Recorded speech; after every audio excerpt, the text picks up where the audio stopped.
Ini disebutkan dalam banyak hadis, banyak sekali, dan ini yang paling banyak diingatkan. Di antaranya hadis Bukhari yang berbunyi, kata Nabi SAW, tidak ada seorang nabi pun kecuali sudah mengingatkan kaumnya tentang si buta sebelah kanan. Jadi memang dia cirinya buta sebelah kanan. Dajjal memiliki ciri khas, rambutnya keriting, kemudian kulitnya mendekati hitam, ya. Jadi sawo matang, badannya kekar, kemudian dahinya lebar, dan orangnya mata kanannya rusak seperti anggur yang sudah rusak.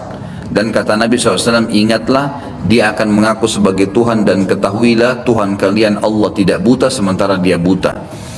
Kemudian orang-orang pada bertanya, ya Rasulullah, bagaimana bisa orang mengikutinya? Kata Nabi SAW, pada saat itu dunia akan ditimpa kelaparan, dan Dajjal memiliki bergunung-gunung makanan. Ini bahasa wahyunya begitu. Allahu alam seperti apa, yang jelas dia bergunung-gunung memiliki makanan, dan dia akan melewati seluruh muka bumi ini. Tidak ada satu tempat pun kecuali dia akan lewati, melainkan akan dilewati kecuali Madinah dan Mekah. Itu yang dia tidak bisa masukin. Dajjal akan membuat kerusakan di muka bumi 40 hari. Satu hari pertama seperti setahun, satu hari kedua seperti sebulan, satu hari ketiganya seperti sepekan, dan sisa harinya seperti hari-hari kalian. Berarti setahun, 2 bulan, 2 pekan. Dan ini kemungkinan kata sebagian ulama, dia akan menggunakan teknologi yang ada sekarang. Karena Nabi SAW mengatakan, akan keluar Dajjal dari wilayah Yahudiyah di Khurasan. Wilayah Yahudiyah ini subhanallah, sekarang di Iran ada satu perkampungan namanya Yahudiyah, diberikan nama itu, dan mayoritas penduduknya orang Yahudi. Kata Nabi SAW, Dajjal akan keluar dari wilayah Yahudiyah di Khurasan. Khurasan itu Iran, gitu kan? Dan sekarang ini sudah ada, semua ini ada. Tidak mungkin salah sabda Nabi SAW. Dikatakan akan keluar dan diikuti dengan 70.000 orang Yahudi. Dan sebagian ulama hadis mengatakan pada saat itu teknologi sangat canggih seperti sekarang, lebih canggih lagi, gitu kan? Sehingga Dajjal mengelilingi muka bumi ini dengan 1 tahun 2 bulan 2 pekan itu sudah kelilingi seluruh dunia. Dan setiap kali kata Nabi SAW dia memasuki sebuah wilayah dan orang-orang beriman padanya, maka wilayah itu akan subur, turun hujan dari langit, perekonomian mereka, ya, perkebunan, peternakan, semua akan subur. Dan setiap wilayah yang ditinggalkan oleh Dajjal tidak mau beriman, maka akan susah, hujan tidak turun dari langit, hasil mereka mengurang, dan seterusnya. Jadi memang ini sabda Nabi SAW, disuruh kita menghindar, bukan melawannya. Dajjal akan terus membuat kerusakan di muka bumi, dan banyak sekali pengikut-pengikutnya. Kata sebagian ulama hadis, beritanya akan merambak sangat cepat dan banyak pengikutnya karena menggunakan media. Kemungkinan menggunakan media kayak kisah sekarang merambat luar biasa, mudah ditangkap informasinya. Dajjal akan dikenal oleh orang-orang, Jadi orang-orang akan banyak yang tidak beriman sama Allah, yang munafik, semuanya ikut. Termasuk ada yang mengaku Islam tapi munafikin menjadi pengikutnya Dajjal, ya.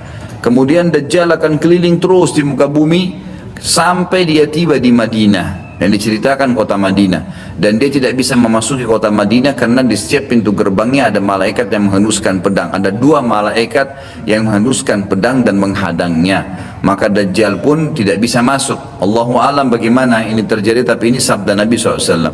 Lalu Dajjal pun mencari gunung tertinggi yang ada di sekitar perbatasan Madinah. Sebagian ulama yang pernah saya tangkap bahasa mereka mengatakan batas Madinah yang paling mudah dijangkau dan masuk adalah Wadi Aqiq. Wadi Aqiq sebuah lembah yang kebetulan dulu berada di depan kampus kami. Gitu kan? Jadi di situ dianggap kalau sudah keluar dari situ berarti sudah keluar dari wilayah haram itu sendiri. Allahu alam, ini ijtihad tentunya, tapi yang jelas Dajjal akan naik ke atas sebuah gunung, kemudian dia berkata kepada para pengikutnya, apakah kalian melihat istana putih itu? Maka mereka semua melihat ke arah Masjid Nabawi. Lalu mereka mengatakan, iya. Kata Dajjal, itulah istananya Muhammad yang aku tidak bisa jangkau. Dan subhanallah, sekarang Masjid Nabawi warnanya seperti istana putih, gitu ya, tanpa disadari menggunakan marmer putih besar. Begitu juga dengan perluasannya nanti, memang kalau dari kejauhan seperti istana yang sangat mewah, gitu ya. Ringkas cerita, Dajjal pun akhirnya sebelum pergi, dia sempat menyentakkan kakinya, kata Nabi SAW, sehingga membuat terjadilah gempa di Madinah dan membuat seluruh orang munafik di Madinah keluar jadi pengikutnya. terjadi gempa dan hanya tinggal di sana orang-orang beriman, hanya tertinggal di sana orang-orang yang beriman. Lalu keluarlah sebelum Dajjal pergi, keluarlah satu anak muda yang kata Nabi SAW orang terbaik pada saat itu, orang terbaik pada saat, orang yang paling luar biasa imannya, masih muda. Di sini ulama mengatakan istilah syab dalam bahasa Arab bisa dari mulai balik 12 tahun sampai 40 tahun. Nanti keluar seorang anak muda yang diistilahkan syab antara umur ini, kemudian keluar dan sempat melihat Dajjal. Maka Dajjal pun mengatakan, menangkapnya segera dan mengatakan, saya Tuhanmu. Maka orang tersebut mengatakan, kau adalah Dajjal yang telah diceritakan oleh Nabi SAW. Karena dalam hadis yang lain dikatakan setiap orang mukmin bisa melihat di dahinya tulisan kafara yang berarti kufur. Dia bisa membaca bahasa Arab atau tidak, tapi dia akan bisa membaca dengan hikmah Allah. Matanya orang mukmin bisa melihat itu sehingga dia tahu ini adalah Dajjal. Kemudian Dajjal pun mengambil gergaji dan membelah dua dari kepala sampai kemaluannya, sehingga anak muda itu terbelah dua dan Dajjal melewati tengah-tengahnya dan seluruh pengikutnya bersorak-sorak. Lalu Dajjal berkata, bangkitlah, bangkit kembali bersatu. Lalu kata Dajjal, apa kau sudah yakin saya Tuhanmu? Maka Dajjal mengatakan, maka anak muda itu mengatakan, justru saya tambah yakin kau adalah Dajjal. Setelah itu dia berusaha membunuhnya tapi dia tidak mampu lagi, Allah sudah selamatkan. Maka Dajjal pun meninggalkan lokasi tersebut. Lalu puncaknya Dajjal menuju ke Palestina dan dia akan bermarkas di sebuah tempat namanya Babulut. Babulut dalam hadis. Subhanallah, sekarang ini sudah ada kota di Israel yang mereka rebut wilayah Palestina, sebuah seperti kecamatan, ya, kalau yang saya tangkap, saya pernah lihat cuplikannya, itu ternyata diberikan nama Babulut oleh orang Yahudi. Dan ini disebutkan dalam hadis dengan lafaz itu Babulut, ya, Bablut, gitu kan. Ini subhanallah saya lihat cuplikannya Babulut, gitu. Ini luar biasa ini, seperti sabda Nabi SAW. Dan sekarang mereka lagi fokus membangun, menjadikan wilayah itu wilayah yang paling mewah di Israel. Subhanallah, gitu kan. Dajjal akan menuju ke sana, dan sementara dia menuju ke sana, setiap wilayah yang dia lewatin, salah satunya disebutkan dalam hadis Bukhari adalah dia akan melewatin satu wilayah yang sangat banyak masyarakatnya. Ya Allahu a'lam ini di mana? Apakah di wilayah Cina, apakah di wilayah, pokoknya masyarakat komunitasnya paling besar. Kita tahu sekarang Cina sama India ini tempat yang sangat luas, banyak masyarakatnya. Dia akan melewati wilayah yang banyak masyarakatnya, lalu kemudian dia berkata kepada pemimpinnya, Allahu alam, ini presiden kah, raja kah, kepala suku kah, dia akan berkata bahwasanya saya Tuhanmu. Maka orang itu mengatakan, apa buktinya kau Tuhan saya? Dia bilang, bagaimana kalau saya hidupkan kedua orang tuamu? Apa kau akan percaya saya Tuhanmu? Maka orang itu berkata, tentu saja. Ada Dajjal, tunjukkan kuburannya. Ditunjuk kuburannya, lalu Dajjal mengatakan, keluarlah. Maka keluarlah orang tuanya dan berkata ibu ayahnya, ikutlah pada orang ini karena ikutlah pada ini karena dia adalah Tuhanmu. Maka akhirnya kepala suku atau kepala negara itu pun menyatakan ikut dan seluruh masyarakatnya ikut. Jadi luar biasa, miliaran orang jadi pengikut Dajjal pada saat itu. Maka Nabi SAW sudah membongkar buat kita itu, berkata apa? Itulah dua syaitan yang menjelma untuk menipu manusia, untuk menipu manusia. Dan itu puncak terakhir sekali sebelum Dajjal menuju ke Israel. Lalu kemudian dia menuju ke Palestina, tapi disebutkan Israel, dikatakan Palestina dalam hadis. Lalu menuju ke sebuah wilayah yang namanya Babulut tadi. Lalu Dajjal berpesta pora di sana dengan pengikut-pengikut yang mentuhankan dia.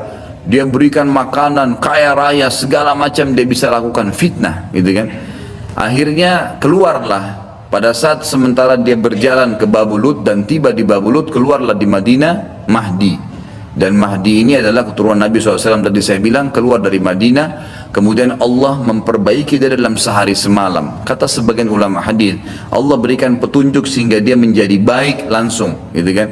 Tadinya dia faham agama tapi belum diaplikasikan, sekarang dia langsung Allah SWT ubah menjadi orang yang saleh dalam sehari semalam. Lalu kemudian dia jalan. Ada banyak riwayat yang menyebutkan ciri-cirinya. Di telapak tangannya ada seperti bekas, ya, tanda lahir. Ya, yang jelas yang paling mendasar mirip dengan Nabi SAW. Ya, alisnya seperti busur panah, kulitnya putih, orangnya tinggi besar, kekar, gitu kan. Dan tadi turunan Nabi SAW namanya Muhammad bin Abdullah. Maka dia pun akhirnya didatangi oleh orang-orang yang pada saat itu sudah tahu tentang keluarnya Dajjal, sudah informasi menyebar. Maka mereka juga sudah tahu ada orang yang akan membentuk pasukan dari Madinah namanya Muhammad bin Abdullah. Lalu mereka carilah keturunan Nabi SAW itu, lalu ditemukan. Lalu mereka mengatakan, engkau lah yang telah ditunjuk oleh Nabi SAW. Maka keluarlah memimpin kami untuk memerangi Dajjal. Dia pun awalnya menolak sampai dia pergi ke Mekah, kata Nabi SAW, lalu diikuti oleh 300 orang masyarakat membaiatnya, lalu terbentuklah pasukan muslimin yang tidak tahu Allahu alam berapa jumlahnya pada saat itu. Lalu mereka menuju ke Palestina, melewati negeri Palestina, melewati negeri Syria, dan akhirnya mampir di Masjid Darul Baidha tadi, menara putih yang tujuannya untuk mengerjakan sholat asar. Dan pada saat itu terjadilah tanda-tanda kiamat besar ketiga. Isa alaihissalam akan turun. Kata Nabi SAW, Isa alaihissalam akan turun, rambutnya basah, meneteskan air, dan memegang dua sayapnya malaikat. Sebagian ulama hadis mengatakan pada saat itu kaum mukminin akan melihat malaikat yang membawa Isa alaihissalam. Kemudian dia turun dan dia masuk. Kemudian kata Nabi SAW, Mahdi adalah satu-satunya orang, ya salah satu orang yang Nabi sholat jadi makmum di belakangnya. Karena waktu turun Nabi Isa, orang sudah tahu semua ini akan turun, lagi berkumpul gini mau sholat, pas mau iqamah sholat Isa alaihissalam turun. Dan orang-orang sudah mengatakan Isa sudah datang. Jadi informasi pasti, bukan lagi yang diragukan, bukan masih nebak ini Isa atau bukan. Mereka sudah tahu, turunnya kelihatan dan mereka masuklah. Lalu kemudian Mahdi mengatakan, silakan memimpin hai Nabiullah. Kata Nabi Allah, imam dari diri kalian, dari kalian sendiri, dari kaum muslimin. Maka akhirnya dia pun menjadi imam. Kemudian terbentuklah pasukan tersebut, tiba di Babulut. Saya tutup dengan kisah Babulut ini. Pada saat tiba di Babulut, ya, tiba di Palestina, maka Dajjal tidak tahu yang datang ini siapa. Disebarkan berita oleh pengikutnya mengatakan, hai Dajjal, sudah datang pasukan yang ingin memerangi kita. Lalu Dajjal mengatakan, siapa yang berani mengalahkan saya? Siapa yang bisa? Bukakan pintu gerbang, kita tantang. Dia nggak tahu kalau Isa alaihissalam yang datang. Kemudian pada saat dibukakan, Dajjal dengan sombongnya, dia tahu dia tidak mati, gitu kan, punya kekuatan super yang luar biasa. Begitu dibuka pintu gerbang, dia sengaja nunggu di pintu gerbang untuk menunjukkan, mendemonstrasikan kemampuannya di depan para pengikutnya. Ternyata waktu dibuka pintu gerbang, Isa alaihissalam di depan pasukan muslimin.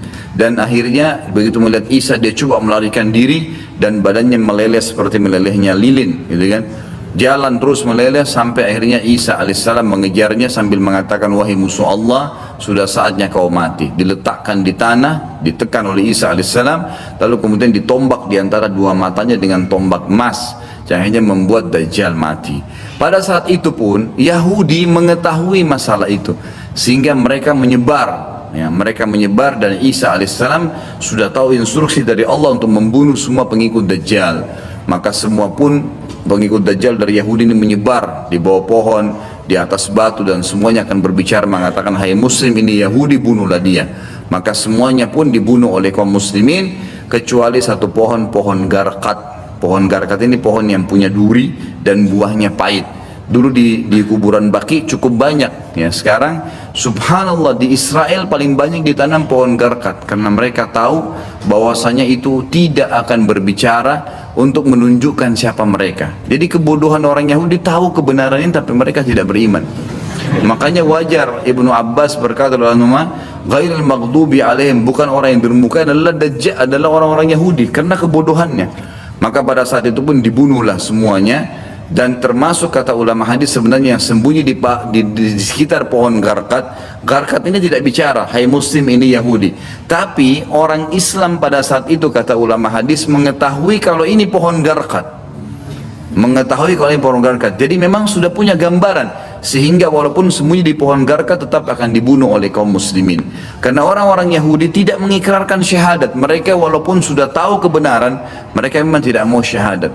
Makanya Nabi SAW mengatakan, jangankan Isa AS, Nabi Muhammad SAW saja di zamannya, kata beliau, kalau ada 12 orang dari Yahudi yang mengucapkan syahadat, beriman pada saya, maka seluruh Yahudi akan beriman. Saking sulitnya, 12 orang saya sudah cukup. Tapi pada saat itu pun sama, walaupun dibunuh mereka tidak mau beriman kepada Allah SWT. Ini juga terjadi pada saat terjadi pembunuhan suku Quraidah. Jadi pada saat itu Nabi SAW mengepung mereka, diberikan kesempatan untuk taubat. Mereka tidak mau, akhirnya mereka menganggap kalau dibunuh oleh Nabi SAW, dibunuh oleh kaum muslimin, mereka akan menuju ke surga, gitu kan. Jadi mereka pasrah dengan dibunuh, mereka anggap itu akan menuju ke surga, dan ini kebodohan, ya, ini kebodohan. Maka pada saat itu selesailah urusan orang-orang Yahudi ini, dan Isa alaihissalam akan memimpin di muka bumi selama, ada riwayat mengatakan 7 tahun, ada yang mengatakan 40 tahun. Membuat keadilan, dan Isa akan membunuh semua babi, menghancurkan semua salib, dan tidak ada rumah satupun, kata Nabi SAW, di muka bumi kecuali akan masuk ke dalam Islam, baik dalam keadaan mulia ataupun menolak, terhina. Jadi sudah tidak ada, seluruh muka bumi ini akan jadi Islam pada saat itu. Akhirnya Nabi Isa alaihissalam menyebarkan keadilan di muka bumi, dan keluarlah pada saat itu Ya'juj Ma'juj, yang disebutkan dalam sebuah riwayat yang sahih, kata Nabi SAW, Allah berfirman kepada Isa, wahai Isa, aku akan keluarkan hamba-hambaku yang kau tidak akan mampu untuk melawannya. Maka keluarlah Ya'juj Ma'juj dari 2 gunung yang sedang dihimpit. Ada satu peneliti dari Mesir yang Allah alam, saya melihat buku beliau sangat bagus sebenarnya, sistematis, dan beliau tinjau lokasi sendiri. Dan di situ ada beberapa bukti-bukti secara histori, dan juga dihubungkan dengan dalil-dalil. Karena pernah ada sahabat yang menemukan tembok Ya'juj Ma'juj ini, ya. Maka dia pun melapor kepada Nabi SAW, dan Nabi SAW membenarkan itu, membenarkan. Artinya tembok ini bukan sesuatu yang tersembunyi, kelihatan. Maka peneliti muslim dari Mesir ini mengatakan, dan saya punya bukunya, sudah ada terjemahan bahasa Indonesia, judulnya Ya'juj Ma'juj memang. Dia memastikan tembok itu sebenarnya adalah tembok Cina, yang berada di Cina sekarang, dan memang menyambung antara 2 gunung yang besar. Kata Nabi SAW, kecelakaanlah bagi suku Arab, karena sudah terbuka dari lubang Ya'juj Ma'juj seperti ini, ketemukan antara jari tengah beliau dengan ibu jari, artinya mereka sudah bisa melihat. Dalam riwayat yang lain dikatakan bahwasanya Ya'juj Ma'juj setiap hari menggali gunung itu, berusaha untuk keluar. Tapi mereka pada saat tiba malam hari, karena kecapean mereka istirahat, Allah Subhanahu wa taala tutup kembali gunung itu, sehingga besok mereka memulai lagi dari awal, sampai nanti di saat waktunya mereka dikeluarkan oleh Allah Subhanahu wa taala, sampai saatnya nanti mereka dikeluarkan oleh Allah Subhanahu wa taala. Jadi memang cerita tentang mereka ini akan keluar disampaikan dalam banyak riwayat, ya. Kemudian setelah itu mereka akan keluar dengan hikmah Allah Subhanahu wa taala, dan Isa alaihissalam menyelamatkan dirinya bersama orang-orang beriman di atas gunung. Dan ada beberapa riwayat menyebutkan di Gunung Tur, ya. Gunung Tur ini ada di Palestina kalau tidak salah, dan ada surah At-Tur menjelaskan masalah itu. Ya, yang jelas Isa alaihissalam di atas gunung, dan akhirnya Ya'juj Ma'juj mulai membuat kerusakan di muka bumi. Allah Subhanahu wa taala menceritakan tentang mereka panjang lebar dalam banyak ayat Al-Quran. Yang jelas diceritakan dalam Al-Quran tentang cerita mereka Ya'juj Ma'juj ini, dan mereka akan keluar tepatnya di surah Al-Anbiya ayat 96 sampai 97. Dan yang pegang buku ada di halaman 82 itu. A'udzu billahi minasyaitonir rajim, hatta idza futihat ya'juj wa ma'juj hum min kulli hadabin yansilun waqtarabal wa'dul haqq fa idza hiya syakhisatun absarul ladina kafaru ya wailana qad kunna fi ghaflatin min hadza bal kunna zalimin. Hingga apabila dibukakan tembok Ya'juj Ma'juj, dan mereka turun dengan cepat dari seluruh tempat yang tinggi, dan telah dekatlah kedatangan janji yang benar, maksudnya hari kebangkitan, maka tiba-tiba terbelalaklah mata orang-orang kafir. Mereka berkata, aduhai celakalah kami, sungguhnya kami dalam kelalaian tentang ini, bahkan kami orang-orang yang zalim. Kata para ulama tafsir, maksudnya adalah orang-orang kafir pun bingung. Dari mana nih manusia-manusia? Kenapa kok membunuh semuanya? Walaupun mengatakan kami mau jadi pengikut kalian, tetap dibunuh, tidak diterima. Dan Nabi SAW menyebutkan ciri-ciri mereka. Mereka memiliki rambut yang keriting, yang mata mereka bola, kelopak mata mereka besar, dan mata mereka kecil, gitu. Kemudian mereka memiliki kulit yang mendekati kekuning-kuningan, ya, kekuning-kuningan. Ini riwayat yang menjelaskan tentang postur tubuh, dan mereka tidak terlalu tinggi dan tidak terlalu pendek seperti manusia biasa, cuma mereka sangat beringas. Dan mereka pada saat menemui siapapun mereka membunuhnya, termasuk dalam riwayat dikatakan mereka akan memakan ular, kalajengking, semuanya akan dimakan, gitu. Dan mereka membunuh semua yang ditemui, termasuk pada saat mereka sudah membunuh orang-orang yang ditemui, hewan-hewan, semuanya dibunuh, diberantas di muka bumi ini. Maka mereka pun akhirnya mengangkat anak-anak panah mereka mengarah ke langit. Lalu dengan fitnah, Allah SWT berikan fitnah, jatuhlah anak-anak panah tersebut dengan berlumuran darah. Maka mereka mengatakan dalam riwayat Bukhari, qatalna man fil ardi wa qatalna man fis sama'. Kami telah membunuh semua yang di bumi dan telah membunuh semua yang di langit. Maka mereka betul-betul membuat kerusakan di muka bumi. Maka Isa alaihissalam pada saat itu berdoa kepada Allah Subhanahu wa taala agar menghukum atau mematikan mereka. Maka diijabahlah doa Nabi Isa alaihissalam. Tapi di sini Allahu alam tidak disebutkan berapa lama.